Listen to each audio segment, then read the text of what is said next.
بسم الله الرحمن الرحيم. أيها المستمع الكريم، يدور حديثنا اليوم بإذن الله حول حق الإنسان في العيش بأمان.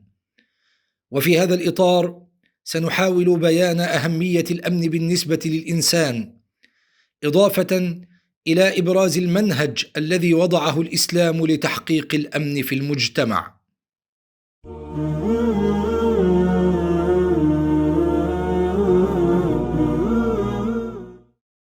الحمد لله الذي خلق الإنسان وعلمه البيان، والصلاة والسلام على أشرف ولد عدنان سيدنا محمد وعلى آله وصحبه أجمعين، وبعد. إخوة الإسلام، من أعظم حقوق الإنسان وأهم متطلباته حق الأمن، ومعناه أن يعيش الإنسان في طمأنينة وعدم خوف.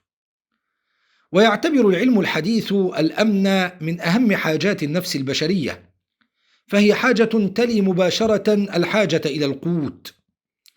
وقد جاء بالقرآن الكريم حق الناس في الحياة الآمنة المطمئنة المستقرة، وذلك في قوله تعالى: الذي أطعمهم من جوع وآمنهم من خوف.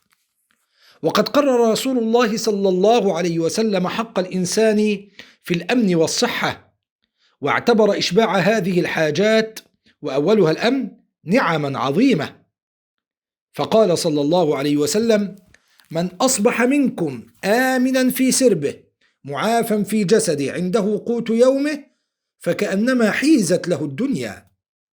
كما كان دعاء أبي الأنبياء سيدنا إبراهيم عليه السلام لزوجته هاجر وإسماعيل عندما تركهما في العراء عند مكان البيت الحرام: رب اجعل هذا بلدا آمنا وارزق أهله من الثمرات من آمن منهم بالله واليوم الآخر.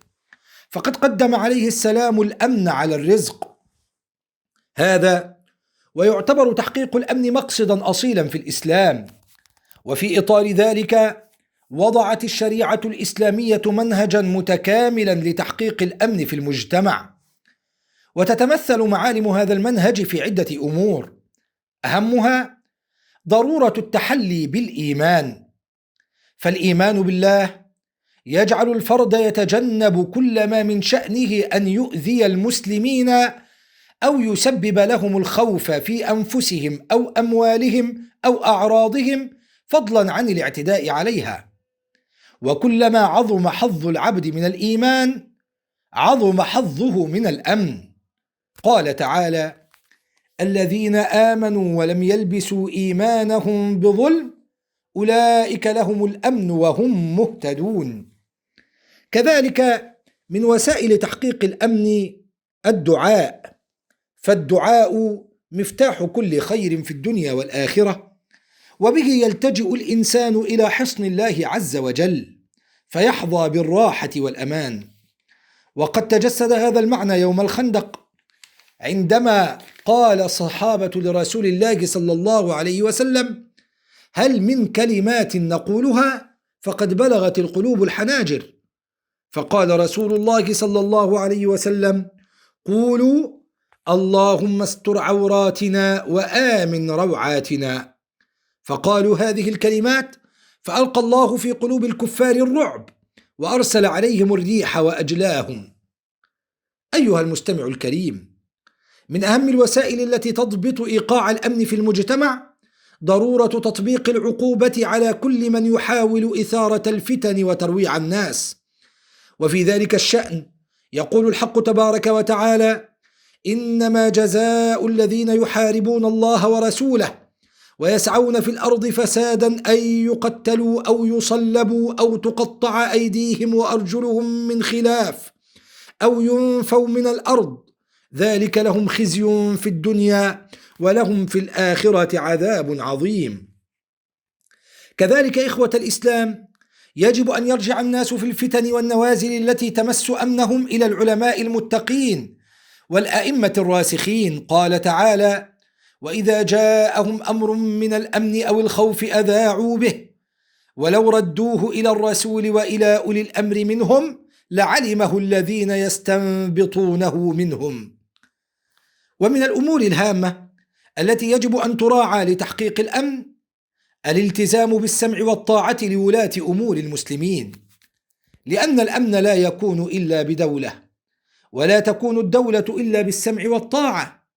فإذا كان الأمير لا يسمع له ولا يطاع، ولا تمتثل أوامر الله وأوامر رسوله صلى الله عليه وسلم في حق الأمير، تنتشر بين الناس الفتن. ولهذا جاءت النصوص الكثيرة بالتأكيد على طاعة ولي الأمر في غير معصية الله، فيقول تعالى: يا أيها الذين آمنوا أطيعوا الله وأطيعوا الرسول وأولي الأمر منكم.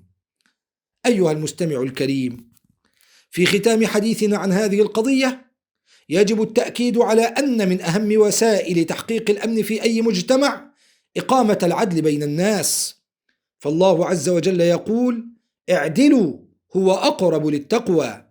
وما من شك في أن أي مجتمع يسود فيه العدل سوف ينعم أفراده بالأمان والاستقرار وراحة البال.